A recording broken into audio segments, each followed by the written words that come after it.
Segunda carta de Pablo a Timoteo, capítulo 2, versículos 1 y 2, y dice así la palabra: Timoteo, mi hijo querido, sé fuerte por medio de la gracia que Dios te da en Cristo Jesús.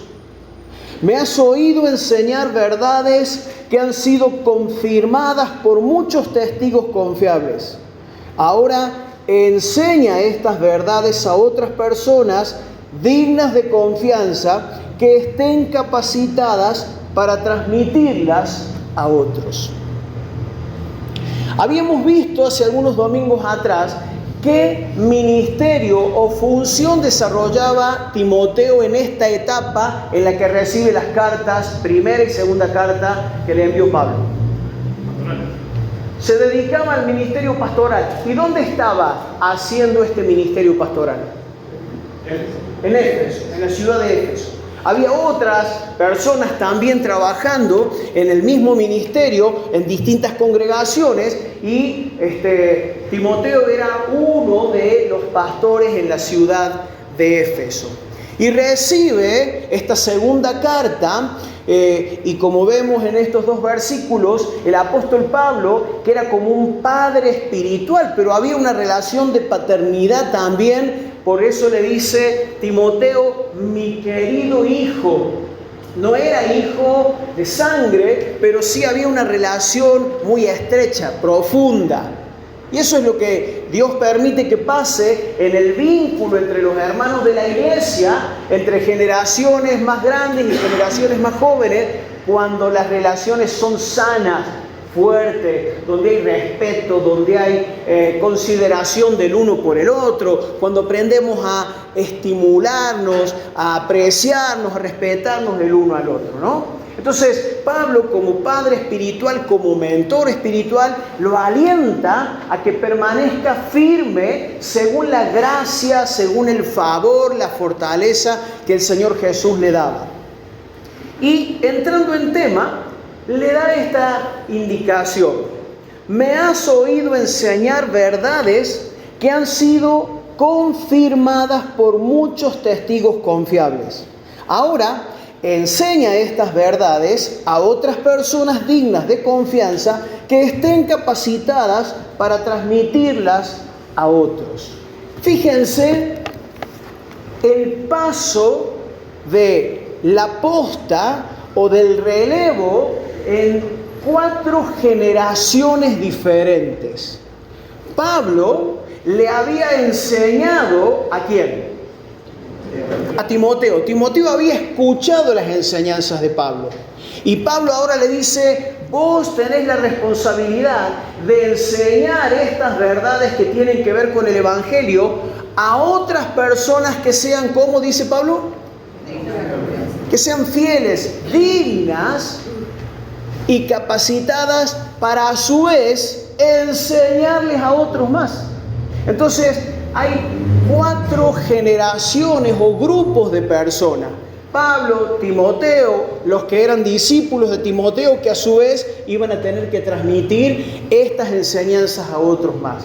Y yo hablaba de la posta o el relevo, porque ya desde los juegos en la antigua Grecia estaba este deporte de pasar la posta o el relevo. Estas carreras, estas competencias deportivas donde participaba no uno solo, sino un equipo en contra de otro equipo, y la carrera consiste en que cada participante recorre una parte de toda la distancia, ¿sí? Entonces sale el primer corredor, hace una determinada cantidad de distancia, le pasa la posta al próximo corredor y así hasta llegar al último, y ahí finaliza la carrera. Y la vida cristiana es así. La vida cristiana tiene que ver con lo que viene pasando desde muchas generaciones hasta hoy, donde nosotros estamos corriendo nuestro tramo, pero nosotros no vamos a ser los últimos. A su vez, nosotros vamos a tener que compartirles a otros esa misma palabra, esa misma enseñanza. ¿Sí? Por ahí andan dando vuelta algunos videos de Juegos Olímpicos donde se sigue mostrando o se sigue participando de este deporte.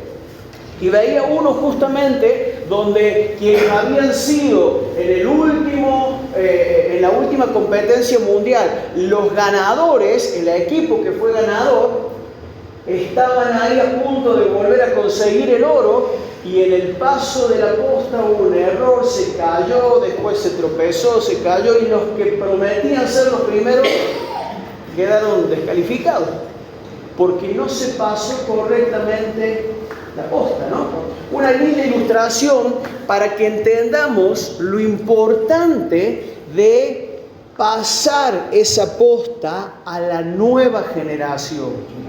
Porque tenemos que entender que aunque Dios se ha encargado de que llegue hasta nosotros la palabra, por eso nosotros hoy podemos decir: Señor, somos tus hijos, junto con tanta gente en otros lugares de la tierra, pero no somos los únicos ni los últimos destinatarios de la palabra. Cosa que a veces, en el egoísmo propio del ser humano, tendemos a centrarnos, ¿sí? Creemos que somos los protagonistas de la historia. En realidad, somos protagonistas de esta etapa que nos toca. Pero después de nosotros vienen otros. ¿Te acordás lo que leíamos al principio? Que Pedro hablaba de la transitoriedad de la vida, de que somos como las flores. La gloria del hombre dura lo que las flores. Enseguida nos marchitamos y pasamos. Y van a venir otros. Entonces, de pronto, el apóstol Pablo, escribiéndole a los filipenses, les da la receta en contra de ese egoísmo tan propio y natural que tenemos, cuando les dice a los hermanos de Filipos: no hagan nada por contienda o por vanagloria, antes bien con humildad, estimándose cada uno superior, estimando a los demás como superiores a sí mismo. Y les dice también: nadie mire solamente por lo suyo propio, sino cada uno debe también mirar por lo de los otros, por lo de los demás. Y en primera medida, los que tenemos familia, tenemos que aprender a mirar por esa otra generación que viene, por nuestros hijos. Y los que no tienen hijos, tienen que saber que en algún punto los van a tener, y van a tener que aprender a enfocarse en ellos. ¿Sí? Porque el sentido, o uno de los sentidos o de los objetivos principales de la paternidad, es poder invertir en la vida de nuestros hijos, para que ellos también maduren, para que ellos también se acerquen al Señor, para que ellos puedan crecer en la fe. Entonces, Pablo le dice a Timoteo: esto que vos me has escuchado enseñar, ahora es tu responsabilidad enseñarle a otras personas que sean fieles y dignas de enseñarle a su vez a otra generación más. ¿Se entiende, hermanos? Esto está atravesando la palabra, este concepto de pensar generacionalmente y sacar de la mesa el concepto egoísta de que somos los protagonistas. Esto atraviesa toda la Escritura. Cuando aquella generación que estuvo deambulando por el desierto durante 40 años,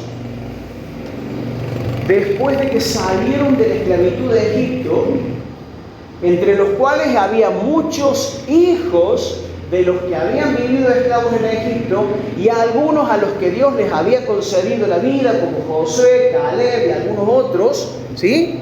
A esos Dios les va a decir así. Leo en Deuteronomio capítulo 4, verso 9. Presta atención. Dice: por tanto, guárdate y guarda tu alma con diligencia, para que no te olvides de las cosas que tus ojos han visto, ni se aparten de tu corazón todos los días de tu vida. Antes bien, fíjate lo que sigue, las enseñarás, ¿a quiénes? A tus hijos, y a los hijos de tus hijos. Porque esta generación que había vivido manifestaciones poderosas eran los que habían visto el milagro del maná, de ver agua salir de la roca, de que la ropa no se les envejeció durante 40 años, no se les habían hinchado los tobillos, aún en el desierto Dios les había puesto la mesa y les había dado abundantemente. Por eso les dice, tengan cuidado, presten mucha atención, no se olviden de las cosas que han visto, no se olviden de los milagros que Dios ha manifestado en sus vidas. Es más, ustedes se tienen que encargar, tienen la responsabilidad de enseñarles todas estas cosas a sus hijos y a los hijos de sus hijos. Y un poquito más adelante, en el capítulo 6 del mismo libro de Deuteronomio, les dice el Señor así a través de Moisés: estos son los mandatos, los decretos y las ordenanzas que el Señor tu Dios me encargó que te enseñara. Obedécelos cuando llegues a la tierra donde estás a punto de entrar y que vas a poseer. Tú, tus hijos y tus nietos teman al Señor tu Dios durante toda su vida.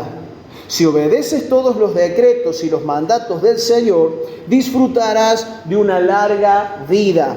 Y en el versículo 5 dice: ama al Señor tu Dios con todo tu corazón, con toda tu alma, con todas tus fuerzas. Debes comprometerte con todo tu ser a cumplir cada uno de estos mandatos que hoy te entrego. Fíjate el verso 7, dice: repíteselos a tus hijos una y otra vez. Habla de ellos en tus conversaciones, cuando estés en tu casa, cuando vayas por el camino, cuando te acuestes y cuando te levantes. ¿De quién era la responsabilidad de compartirles estas cosas a los hijos? De los padres.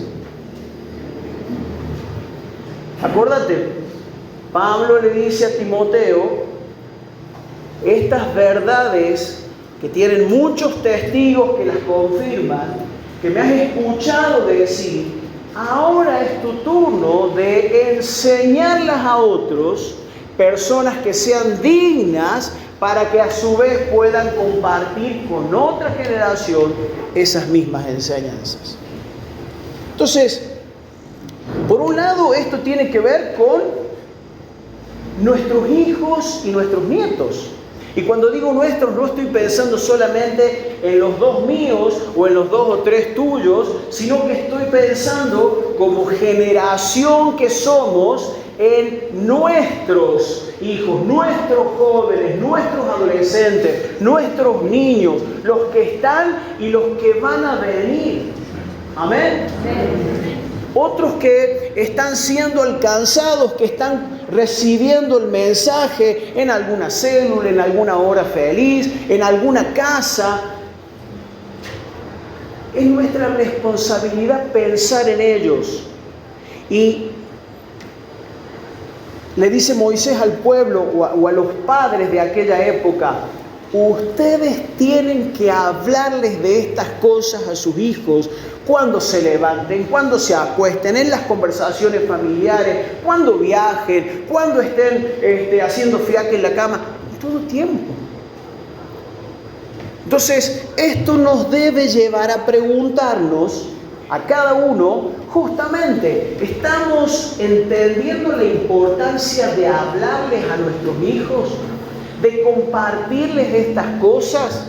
Porque hablamos de muchas cosas, de muchas situaciones, compartimos series, nos recomendamos series, nos recomendamos películas, nos recomendamos podcasts y todas estas cosas nuevas, ¿no? Pero que no está mal definitivamente, pero digo, no nos olvidemos. Eso es lo que con una recomendación muy fuerte le dice el Señor a su pueblo Israel: tened cuidado de no olvidarte de estas cosas.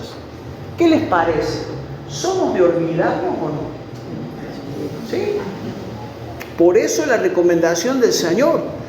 Tened cuidado, pongan atención en esto. Esto es central, esto es medular. Esto no puede pasar para después. Y me acordaba cuando leía y pensaba en todo esto, en lo que me pasó alguna oportunidad en el secundario, que es medio común, porque tiene que ver con una actitud de justamente restarle importancia a ciertas cosas, ¿no? Creo que fue segundo año, tercer año del secundario, teníamos la materia de literatura y nos dieron un libro, nos indicaron un libro para leer y para analizar. Y teníamos como un mes para hacerlo, o sea, nos dieron con mucho tiempo. Claro, falta un mes, falta mucho. Y ni hablar, 29 días, 28, 27, falta mucho, todavía quedan 3, 4 semanas. Y el tiempo iba pasando, sí, ya voy a empezar. ¿Leíste el libro? Ya voy a empezar, ya lo voy a hacer. La última semana ya empezó a correr ahí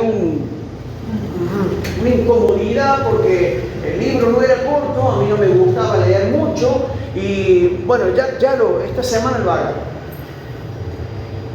Y terminamos con otro que estaba en la misma condición que yo, planeando juntarnos a leer la noche anterior todo el libro. Sí, nos vamos a quedar despiertos y vamos a leer todo el libro.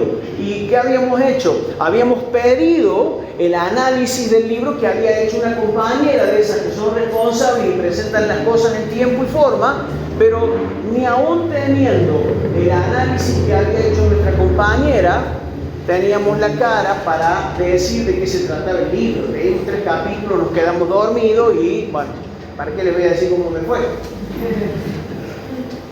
A lo que voy, hermanos, cuando uno carece de cierta madurez, en esa etapa de la vida donde no tenemos a veces bien ordenadas las prioridades, es tan común que nos olvidemos o que les restemos importancia a cosas que son importantes.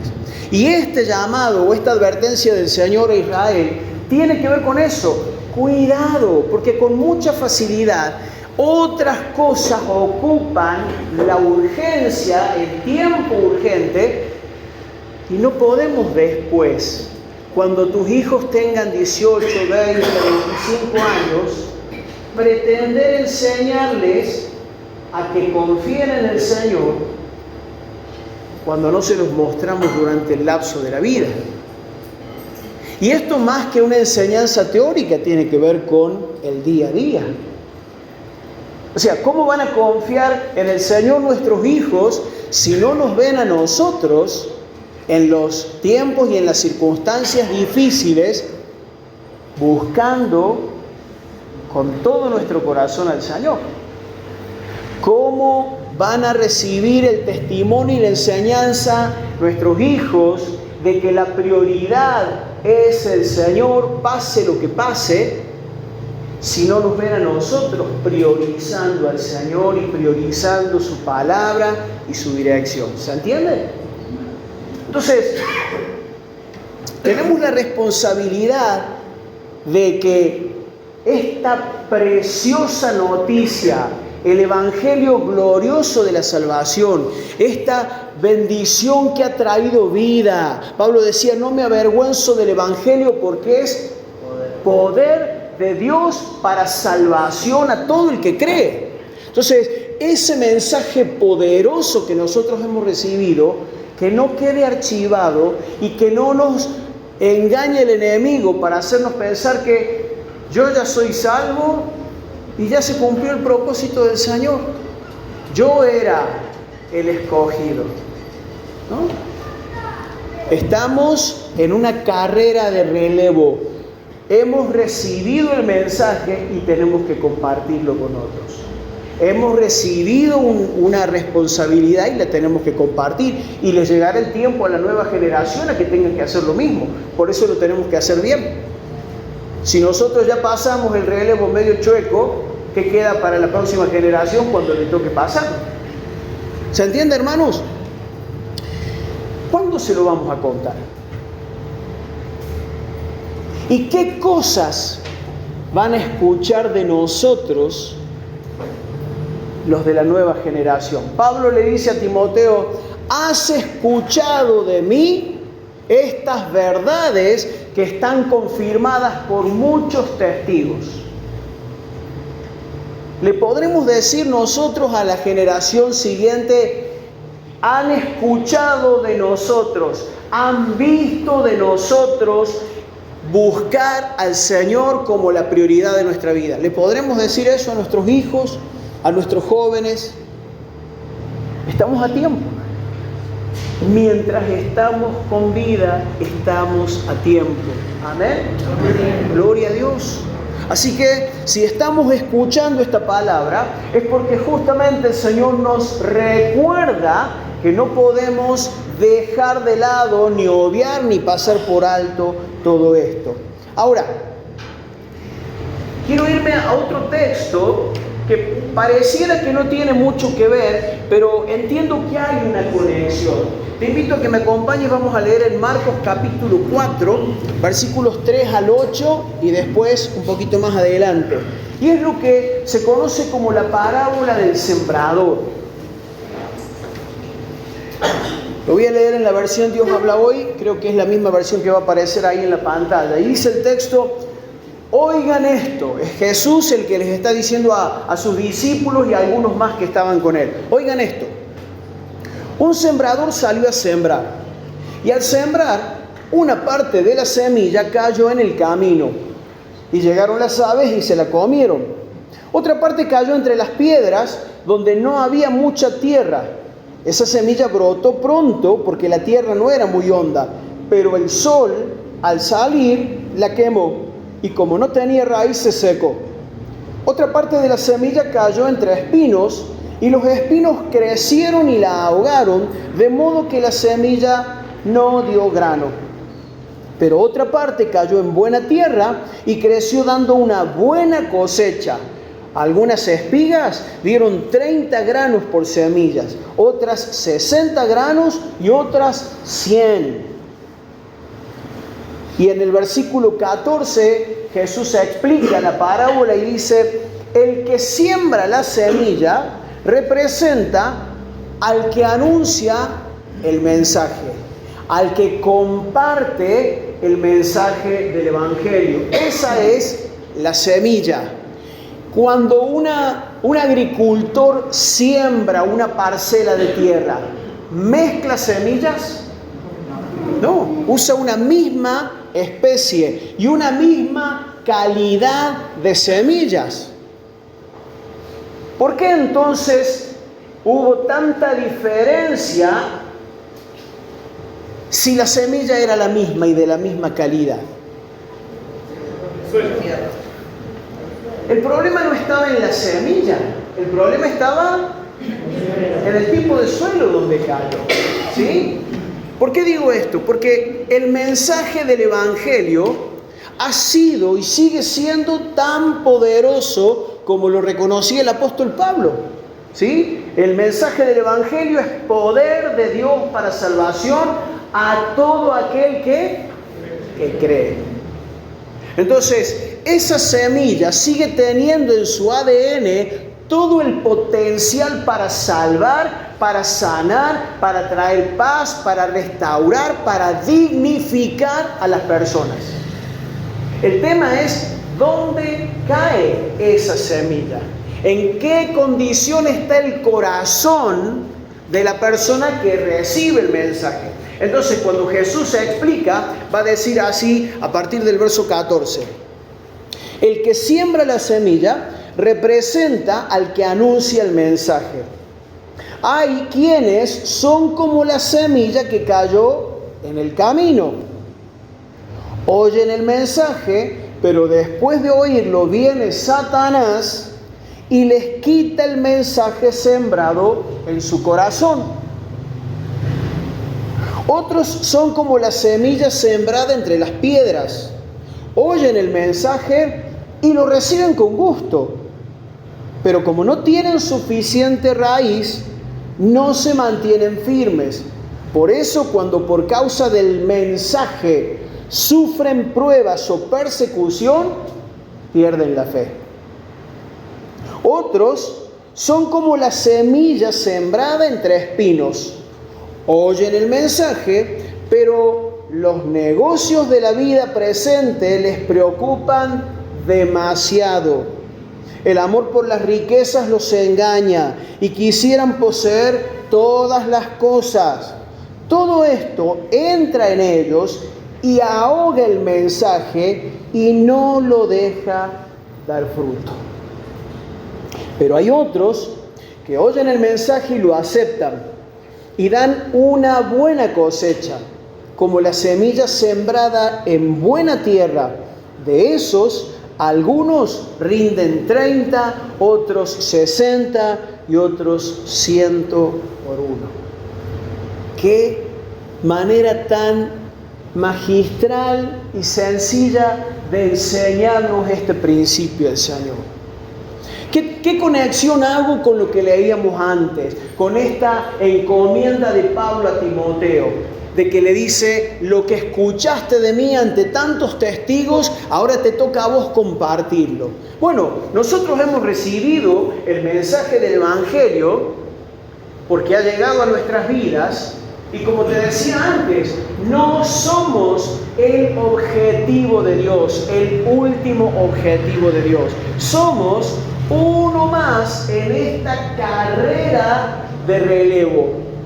Hemos recibido la posta y vamos a tener que compartirla con otros. No solamente con nuestros allegados, hijos, nietos, las generaciones que vienen, que están dentro de la congregación, sino que tenemos que compartir esto con otros más. Esto tiene que ver con la gran comisión. Toda potestad me ha sido dada en los cielos y en la tierra, por eso los envío. Vayan y hagan ¿qué? Discípulos. No dice hagan evangélicos, no dice hagan creyentes de tal denominación. Dice vayan y hagan discípulos. ¿Quiénes tenían que hacer discípulos? Los discípulos. ¿En qué se reproducen los leones? Leones. ¿En qué se reproducen los perritos? Perritos. ¿En qué se reproducen o nos debiéramos reproducir los discípulos? Discípulos. ¿Cómo? Compartiéndoles la palabra. Predicándoles el Evangelio. Y Jesús nos advierte esto para que no nos frustremos por un lado, porque acordate, si bien el método de siembra que se usaba en la época de Jesús era diferente al método actual, donde esas grandes máquinas hacen la siembra directa, van cosechando y sembrando a la vez. En aquella época el sembrador salía caminando al campo y tiraba la semilla. Y claro, no caía igual que como la dejan las máquinas de ahora una tras de otra. Caían algunas cerca del camino, otras en distintas partes de tierra que estaban con piedra, otras estaban con maleza, y por ahí es que viene lo que enseña el Señor Jesús. Pero, por un lado, Jesús está dándonos a entender que va a pasar que de todo lo que nosotros compartamos, cuando hablemos del Evangelio, ¿todos van a creer? No, no todos van a creer. Es más, hay mucha gente que va a rechazar. Hay mucha gente que hasta se va a enojar con nosotros. Ayer estudiábamos el Evangelio de Juan en el capítulo 7 y ahí Jesús dice: por eso el mundo me aborrece, porque yo les hago ver sus pecados o pongo en evidencia sus pecados. Entonces, cuando hacemos campaña y prometemos milagros y sanidades y prosperidad, todo el mundo viene, como cuando había pan y peces en la época de Jesús. Pero cuando el Evangelio empieza a confrontarnos con nuestros pecados, allá no nos gusta. Jesús, amor y paz, es cierto, pero había muchos que lo odiaban y lo querían matar y terminaron matándolo de hecho. como estaba previamente establecido por el Señor. A lo que voy es que cuando nosotros prediquemos el Evangelio, va a haber quienes van a creer y va a haber muchos que no solo que no van a creer, sino que van a rechazar. Pero ya está anunciado. Así que no es motivo ni para que nos desilusionemos, ni para que nos sintamos frustrados o que no tenemos éxito en lo que estamos haciendo. Nuestra tarea es predicar. Uno siembra, el otro riega. ¿Quién da el crecimiento? Dios. Pero por otro lado, hermanos queridos, no estoy diciendo nada nuevo. Seguramente que ya lo escuchamos un montón de veces, lo han leído y algunos hasta lo han predicado también. Pero nos viene bien recordar todo esto. Porque otra cosa que el Señor quiere que tengamos presente cuando leemos esta parábola es que nosotros mismos tenemos que seguir cuidándonos. Porque hay elementos que compiten contra la palabra. Hay elementos o circunstancias de la vida o personas que no solamente compiten contra la palabra, sino que atentan en contra de la palabra de Dios y la obra de la palabra de Dios. Que como te decía recién, es poderosa en sí misma, pero depende del corazón en el que caiga el efecto que va a producir. Y esa palabrita que usa el Señor Jesús, de que aquellos espinos que crecen y la ahogan de tal manera que queda sin fruto, nos dejen claro que hay circunstancias en esta vida que se manifiestan a través de amigos, a través de decisiones que tenemos que tomar, se manifiestan a través de elecciones en nuestra vida que atentan en contra de la palabra. Y sería bueno para cada uno de nosotros que pudiéramos poner con nombre y apellido cuáles son esos elementos que se levantan en contra de la palabra en mi vida. Jesús da algunas posibilidades, ¿sí? Están aquellos que directamente no le entienden a la palabra y viene el diablo y le roba la palabra de su corazón. Entiendo que a ninguno de nosotros nos ha pasado eso, por eso estamos acá. Pero Jesús también habló de aquellos que al momento reciben con gozo la palabra, pero tienen poca raíz, poca profundidad, poca solidez, poca madurez. Y cuando viene algún problemita por causa de la fe, cuando de pronto alguien se nos burla, cuando de pronto alguien nos pone en jaque, ¿no? No vas a ir con nosotros, no te vas a sentar a tomar un trago, no vas a probar esto, no vas a hacer tal cosa, sos un santurrón, ¿qué te pasa? ¿No te animás? Por mencionar algunas cosas. Pero esto puede llegar a extremos mucho mayores. Dios mediante, el próximo domingo, de paso les pido oración, voy a ir a predicar a la iglesia de Río Tercero.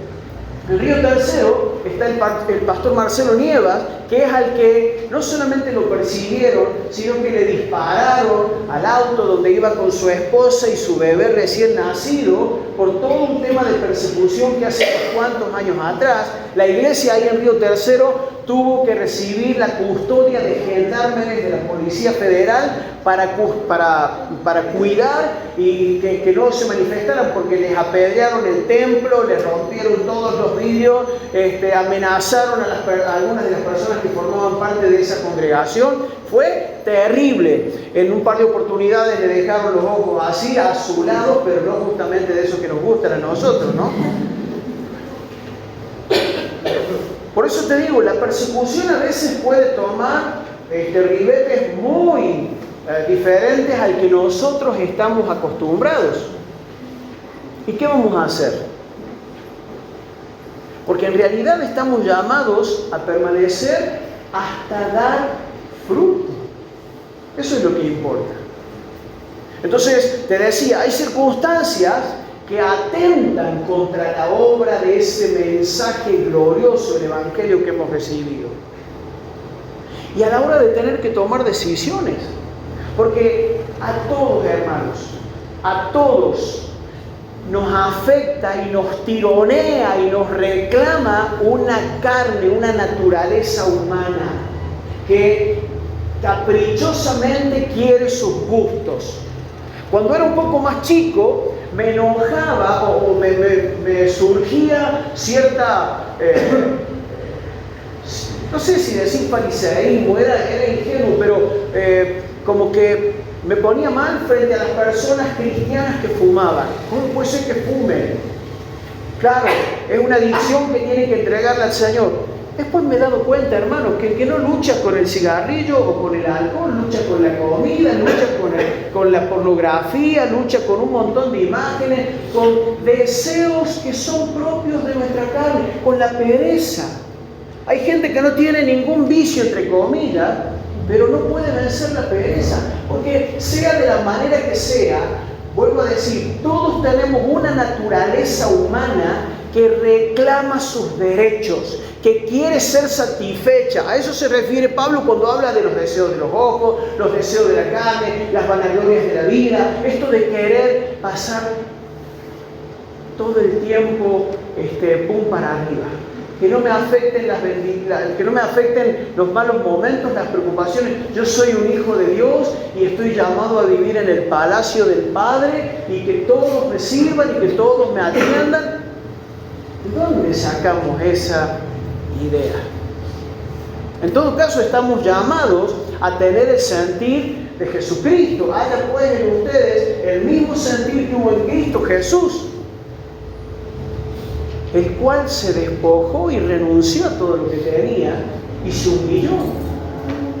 Entonces, hermanos queridos, esa naturaleza humana que reclama, que se capricha, que nos hace escándalos acá en la mente con un montón de argumentos diciéndonos que tenemos el derecho, que nos merecemos esto o aquello, esa la tenemos que aprender a identificar bien y a ponerla cada día en su lugar, en orden. Porque ¿sabés quién le da letra a esa naturaleza caprichosa y pecaminosa? El mismísimo infierno. El mismísimo infierno. Y es lo que hace desde el comienzo. ¿Te acordás cuando le dijo a Eva? Así que Dios no te deja comer de todos los árboles, de todos los frutos del huerto. Bueno, ya conoces la historia. A lo que voy es que el mismo infierno es el que inflama, es el que convence, es el que le da argumentos a nuestra carne para que reclamen sus derechos. Y ahí es donde tenemos que identificar, hermanos, qué cosas son las que atentan en la vida de cada uno contra la obra de la palabra. ¿Qué cosas quieren ahogar la palabra y el efecto del mensaje del Evangelio en tu vida? ¿Te has puesto a pensar en esto alguna vez? Si tenés ya 12, 13, 14 años, podés pensar tranquilamente en estas cosas. Podés empezar a pedir al Señor que te ayude a entender, que te revele cuáles son las circunstancias que te llevan a dejar de lado, a olvidarte del mensaje del Evangelio, que tiene que ver con entregarnos en nuestra voluntad, con amar al Señor con toda la mente, el corazón y la fuerza, más que a nadie. Porque no es solamente que estas cosas compiten con el Evangelio, sino que buscan destruirlas, ahogarlas y dejarlas sin fruto. Y tampoco la competencia es una opción, porque el Señor no va a ser Señor de nadie que lo tenga en segundo lugar. El mismo Jesús dijo clarito: cualquiera, pastor, cura, evangélico, católico, mormón, hombre, mujer, con estudio, sin estudio, con experiencia, sin experiencia, con dones, sin dones, cualquiera que ama al padre, a la madre, a los hijos, al esposo, a la esposa o quien sea, más que a mí, no es digno de mí. Entonces, el Evangelio o el Señor no acepta competencia. Dios no es Dios de nadie que lo tenga en segundo lugar. El Evangelio es para los que entienden esto y se sujetan a él.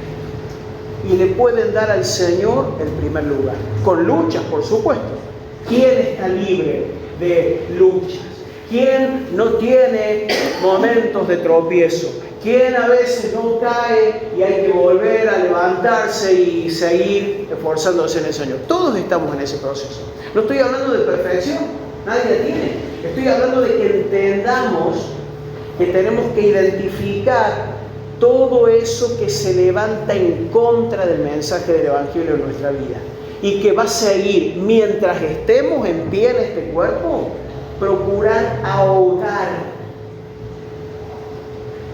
¿Vieron esas escenas de las películas donde alguien está bajo el agua y parece que no llega nunca a la superficie, que está trabado de una pata o de no sé qué ahí abajo en los fierros de un barco que se hundió? Y no sé a ustedes, pero a mí me ha pasado esto de que cuando sale a la superficie uno mismo así...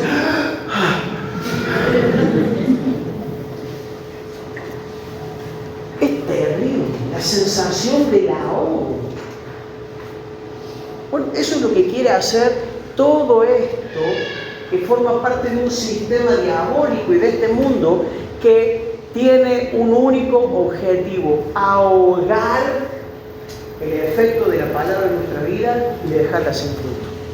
Por eso te decía, no solamente es nuestra responsabilidad transmitirla a otros, recibir esta posta y pasarla a otros, compartirla con otros, sino que es nuestra responsabilidad cuidarnos y evaluarnos todo el tiempo. Porque los que estamos a veces dentro de una congregación participando de alguna que otra reunión o de un esquema de reuniones, ya casi que instantáneamente nos consideramos, somos la buena semilla, la buena tierra. En nosotros el Evangelio está produciendo fruto. Gloria a Dios si es así. Pero no dejemos de valorarnos, ¿no? Y no nos desanimemos cuando de pronto la gente rechace, porque aunque el Evangelio es el tesoro más grande, es la perla de gran precio, Jesucristo es el Señor, es la salvación y la vida, va a seguir habiendo gente, como siempre hubo, que rechazó y otros que aceptaron. Termino leyéndote algunos textos que tienen que ver con esto.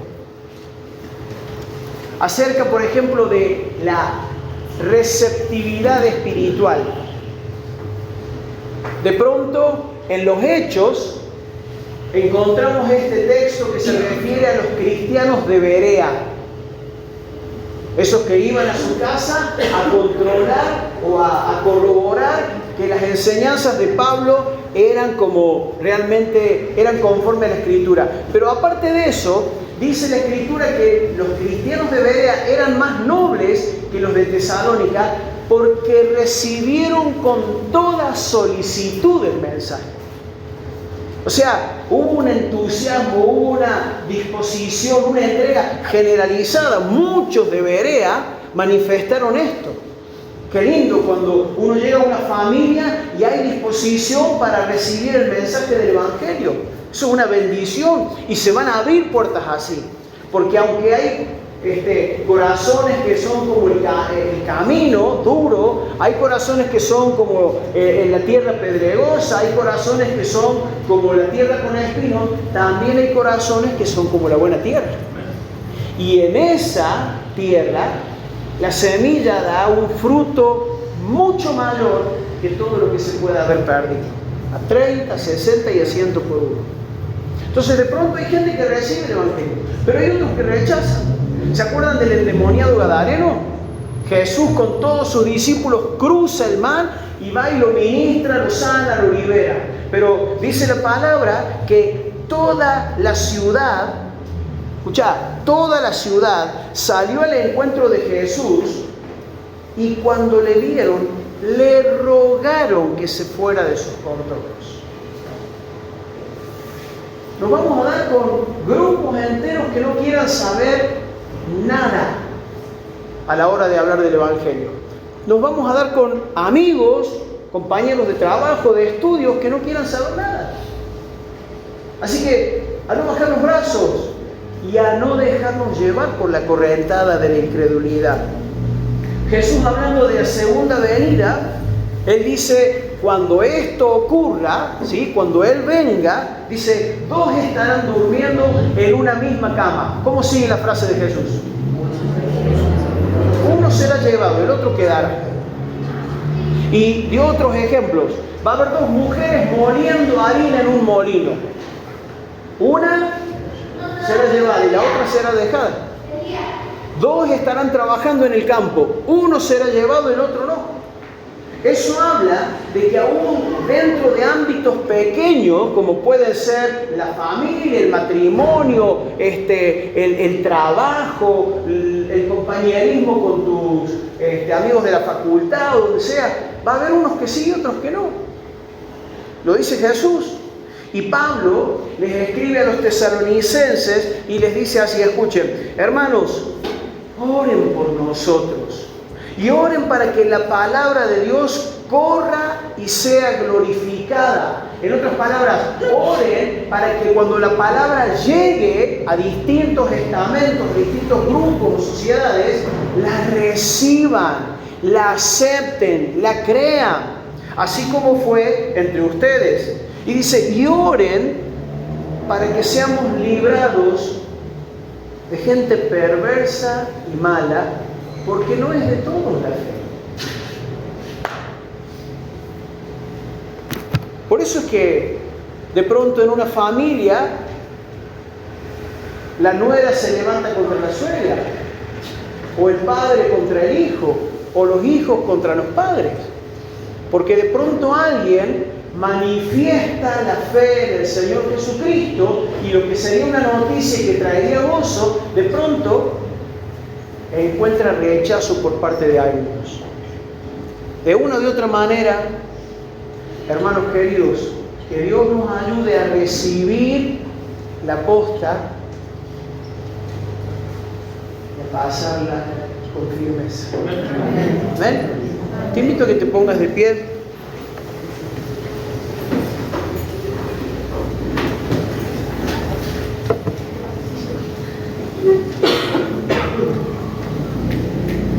Te aliento a que hagas un par de cosas. La primera es que le agradezcas de todo corazón al Señor. Trae a tu memoria las personas que han marcado tu vida. Acuérdate, no hay nadie perfecto, pero seguramente que hay personas en la historia de tu vida que te marcaron para bien, que te compartieron el Evangelio, que te contuvieron en algún momento. Gente que te ayudó a entrar en razón cuando tomaste alguna o estabas por tomar alguna mala decisión y te trajeron la palabra y te alentaron a que no bajaras los brazos, a que no te dejaras llevar por la corrientada, a que no te involucraras en lo que iba a ser un peligro para tu vida. Dale gracias a Dios por los que te han compartido el Evangelio. Dale gracias al Señor por los que han sido pastores sobre tu vida, líderes, hermanos mayores espiritualmente hablando, que te han bendecido. Y de paso, si quedó algo pendiente ahí en la historia con alguna de estas personas, porque a veces dentro de la iglesia recibimos los testimonios más lindos y a veces también recibimos algún cachetazo, porque como somos todos de carne y hueso, de pronto el pastor se equivocó, el líder no te llamó, se olvidó de vos, no sé. Será tiempo también de decir, Señor, bendigo a esa persona, fortalecelo, cuidalo, ayúdalo a seguir creciendo. Pero bendecí al Señor por aquellas personas que te han hecho bien, aquellas personas que en algún sentido pasaron la posta a tu vida. Y lo segundo es que ahora puedas pensar, que puedas pedirle al Señor que te muestre. Señor, qué bueno sería poder tener una visión tuya de la gente a la que nosotros tenemos que pasarle esta posta preciosa, este relevo, porque no somos eternos, Señor. Somos de corta duración, pero mientras tengamos vida, Señor, que empecemos a ver con claridad a qué personas tenemos que compartirles ese mensaje glorioso del Evangelio. Señor, volvemos a recordar el tiempo de la fiesta de la luz. Ayúdanos a prepararnos para ese evento. Señor, que aún podamos invitar a mucha gente, podamos ver a niños, a familias completas recibir el mensaje. Aún, Señor, a nuestros vecinos, familiares nuestros que aún no te conocen. Que no dejemos de orar, que no dejemos de hablar de las cosas que has hecho, de los milagros que has manifestado en nuestras vidas. Que no nos olvidemos, Señor, de que has sido fiel y seguís siendo fiel sobre nosotros. Señor, líbranos de apartarnos. Si hemos crecido como esa plantita que fue sembrada, Señor, que no dejemos de crecer hasta dar fruto para la gloria y la honra de tu nombre, Señor. Bendito Rey. Vos sos el que das dones a la iglesia. Señor, añadí. Y que en medio de la congregación, los que somos, Señor, muchos, por no decir, Señor, todos podamos tener una plena claridad de tu llamado. Algunos los llamarás a pastorear, algunos los llamarás a discipular a otros, a tener una célula, a poder evangelizar a sus compañeros. Señor, lo que sea, pero que cada uno pueda recibir esa convicción, ese respaldo de tu llamado, Señor, a pasar esa posta, a compartir lo que de gracia hemos recibido. Señor, sea tu paz ahora, sea tu Espíritu Santo hablando al corazón de cada uno. Te necesitamos, Señor. Gracias por estar con nosotros, Señor, por habernos traído tanto bien. En el nombre de Jesús. Amén, Señor.